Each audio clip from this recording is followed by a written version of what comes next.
Hello everyone. तो यार बहुत सारे बच्चे कंफ्यूज हो रहे थे कि भाई कौन सी काउंसलिंग मुझे कहाँ से करानी है। तो ये बैकग्राउंड पे आपको दिख रही होगी एमसीसी की वेबसाइट पे, है ना। ये ऑफिशियल वेबसाइट है। जो एमबीबीएस की काउंसलिंग होती है ऑल इंडिया कोटा 15% की, वो यहीं पे होती है ना। अब इसमें कुछ रूलिंग है, वो आप सभी को समझना बहुत ज़्यादा इंपॉर्टेंट है। लेकिन उससे पहले मैंने एक चार्ट बनाया हुआ है, वो मैं आप सभी को दिखा देता हूँ, है ना। ये वाला चार्ट बड़ा इंपॉर्टेंट है। एक इसका कंप्लीट ओवरव्यू ले लेते हैं, उसके बाद में सिर्फ बात करेंगे एमसीसी काउंसलिंग पे, ठीक है ना, इस वाली काउंसलिंग पे। और जो सारा मैंने डिटेल इस वीडियो में प्रोवाइड किया है वो प्रीवियस ईयर के बेस पे, और जो एमसीसी के ऑफिशियल वेबसाइट में जो भी इंफॉर्मेशन अवेलेबल है वो मैंने वहां से दी हुई है। All about NEET counselling. अब अगर हम कंप्लीट नीट काउंसलिंग की बात करें तो नीट काउंसलिंग के अंदर इसमें एक मैंने विटनरी नहीं लिखा हुआ है, वो भी नीट का ही स्कोर एक्सेप्ट करते हैं। मेडिकल में से अगर मैं बात करूं तो एमबीबीएस, बीडीएस, बीएससी नर्सिंग। अब इसमें दो तरह की कंडक्टिंग बॉडीज हैं, एक ऑल इंडिया कोटा, एक स्टेट कोटा। अब एग्जाम्पल के तौर पे हर एक स्टेट की अथॉरिटी अपनी अपनी स्टेट काउंसलिंग कंडक्ट कराते हैं। यूपी में होगा तो यूपी NEET.gov.in, तो यहाँ पर यूपी DGM ही कंडक्ट कराता है एमबीबीएस की काउंसलिंग। सिमिलर वे पे आयुष काउंसलिंग की अगर मैं बात करूं, BMS, BHMS, BUMS, BNYS, BSMS की काउंसलिंग AAA जो कमेटी है वो कंडक्ट कराती है ना। ऑल इंडिया कोटा 15% की काउंसलिंग।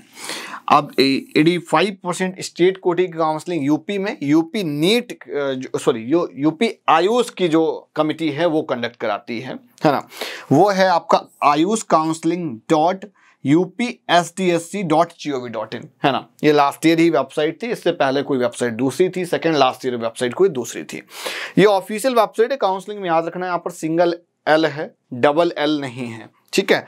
तो ये कंप्लीट एक ओवरव्यू था। अब मैं आ जाता हूँ एमसीसी की ऑफिशियल वेबसाइट पे कि भाई क्या क्या है इसमें, क्या क्या पार्टिसिपेट करता है, वो आप सभी को जानना बहुत ज़्यादा इंपॉर्टेंट है ना। एक इसका ओवरव्यू वगैरह आप लोगे तो सारी डिटेल इन्होंने अपने होम पेज पे ही लिख रखा है ना। यूजी मेडिकल वाले सेक्शन पे आप क्लिक करेंगे तो इनका जो ऑफिशियल रजिस्ट्रेशन वाला पेज है वो ओपन हो जाता है। लेकिन यहाँ पर काफ़ी सारी इंफॉर्मेशन दी हुई है जो आप सभी को जानना बहुत ज़्यादा इंपॉर्टेंट है ना। पहला पॉइंट है all India quota 15% state of all state including union territory Jammu and Kashmir this year onward, है ना। इससे पहले क्या हुआ करता था कि आपका जम्मू एंड कश्मीर वाला यहाँ पे पार्टिसिपेट नहीं करता था, है ना। लेकिन अब क्या है, लास्ट ईयर से ये भी पार्टिसिपेट करने लगे हैं, है ना। 100% सीट किसकी, BHU की, क्योंकि सेंट्रल यूनिवर्सिटी है। सेम चीज 100% सीट AMU की, क्योंकि सेंट्रल यूनिवर्सिटी है। 100% एम्स के, क्योंकि सेंट्रल के उसमें कैटेगरी में आते हैं। जिपमर में यहाँ पर भी 100% आपको सारे के सारे जो पार्टिसिपेशन है वो आपको यहीं पे मिलेगा।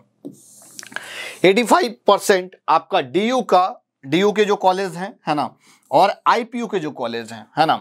अब DU के 3 कॉलेज हैं, है ना, और IP के यहाँ पे आपको 2 कॉलेज है और प्लस ESIC मिला के 3।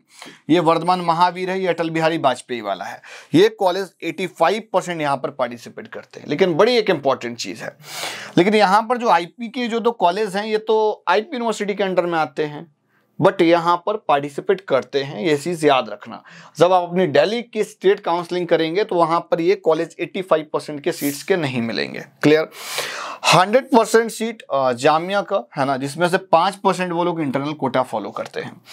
रिमेनिंग इसके अंदर का सीट डिस्ट्रीब्यूशन किस अकॉर्डिंग है ना, क्योंकि पार्टिसिपेट तो 100% कर रहे हैं। जैसे जिपमर का एक अपना अलग है, AMU का 5% इंटरनल कोटा है, 15% IP कोटा ऑफ ESIC, है ना, तो जो उसका भी 15% IP कोटा है ESIC का, वो भी यहीं पर पार्टिसिपेट होता है। तो ये कंप्लीट एक ओवरव्यू इन्फॉर्मेशन थी। लेकिन कैसे रजिस्ट्रेशन करेंगे, क्या प्रोसेस होगा, उसके लिए मैंने एक चार्ट और बनाया हुआ है, तो आपको उस वाले चार्ट पे आना पड़ेगा। अब जैसे कि मैंने एमसीसी की ऑफिशियल वेबसाइट आप सभी को दिखाई और मैं इस चार्ट में आने की बात कर रहा था, तो एमसीसी का लास्ट ईयर का शेड्यूल यहाँ पर आ रहा होगा। उस शेड्यूल में आप देख सकते हैं कि आपके राउंड 1 हुआ था, राउंड 2 हुआ था, आफ्टर देन मॉपअप था, स्टे वैकेंसी था, फिर एक राउंड था फाइनल स्टे वैकेंसी राउंड, मतलब 5 राउंड, हाँ जी 5 राउंड्स। अब अगर मैं यहाँ पर देखूँ, सबसे पहला स्टेप क्या करना होगा, आप सभी को रजिस्ट्रेशन करना होता है एमसीसी की ऑफिशियल वेबसाइट पे, है ना। विदाउट रजिस्ट्रेशन आपको किसी भी गवर्नमेंट कॉलेज में एडमिशन नहीं मिलेगा। किसी को भी ऐसा नहीं हो सकता कि आपने डोनेशन दिया और उसने गवर्नमेंट कॉलेज में करा दिया। कोई भी डायरेक्ट मोड ऑफ एडमिशन नहीं है नीट की कंप्लीट काउंसलिंग में। यहां तक कि प्राइवेट बीएमएस कॉलेज में भी आपको काउंसलिंग में ही पार्टिसिपेट करना होता है। कोई भी कोर्स हो, जो कोर्सेस इस नीट काउंसलिंग के अंडर आते हैं उसमें से सिंगल मोड है वो है काउंसलिंग। और काउंसलिंग के ये कुछ स्टेप्स हैं जो कि 2-3 मंथ तक काउंसलिंग प्रोसेस चलता है, जिसमें आपको कंप्लीट और डिटेल्ड एनालिसिस करके काउंसलिंग करनी होती है। पे, form fees and security amount, है ना, ठीक है। तो हमको एक फॉर्म फिल करना पड़ेगा एमसीसी में। उसमें कुछ हमको टैब सेलेक्ट करने पड़ते हैं कि भाई हमारी क्या क्या एलिजिबिलिटी है, उसके अकॉर्डिंग हमको यहाँ पर फॉर्म फीस और सिक्योरिटी अमाउंट पे करना पड़ता है। अब अगर मैं बात करूं कि ये जो फॉर्म फीस है या जो सिक्योरिटी अमाउंट है वो क्या क्या रहता है कैटेगरी वाइज। डीम्ड का 5000 है, जनरल ईडब्ल्यूएस का जनरल का 1000 रुपीज है जो कि नॉन रिफंडेबल है। ओबीसी एससी एसटी का 500 रुपीज है ना। यहाँ पर थोड़ा सा रिलैक्सेशन मिल गया भाई, 5000 हो गया, यहाँ पर 10,000 है, यहाँ पर 2 लाख रुपीज आपको पे करने पड़ते हैं। तो ये एक सेक्शन सिलेक्ट करने के लिए आता है जब आप कंप्लीट अपना एप्लीकेशन फॉर्म काउंसलिंग वाला फिल कर रहे हो। तो उसमें पूछता है कि भाई आपको डीम्ड करना है, आप जनरल हैं, ओबीसी हैं, एससी हैं, एसटी हैं, कौन सी कैटेगरी से बिलोंग करते हैं, उसके अकॉर्डिंग आपको सिक्योरिटी अमाउंट पे करना पड़ता है। अब इस सिक्योरिटी अमाउंट में कंडीशंस होती हैं as per the depend upon the MCC guidelines कि रिफंडेबल है कि नॉन रिफंडेबल है। तो वो गाइडलाइंस मेरे को फॉलो करनी होती है। सेकेंड इंपॉर्टेंट यहाँ पर स्ट्रेटेजी है चॉइस फिलिंग की। जो सेकंड स्टेप है वो आपका चॉइस फिलिंग है, बिकॉज इसको आप कंप्लीट 1 स्टेप ही मान के चलो, है ना, क्योंकि जब तक आप फाइनल सबमिशन नहीं करेंगे तब तक आप चॉइस फिलिंग के लिए मूव नहीं कर सकते हैं। आफ्टर देन चॉइस फिलिंग के बाद में आपकी एक अलॉटमेंट आ जाती है ना।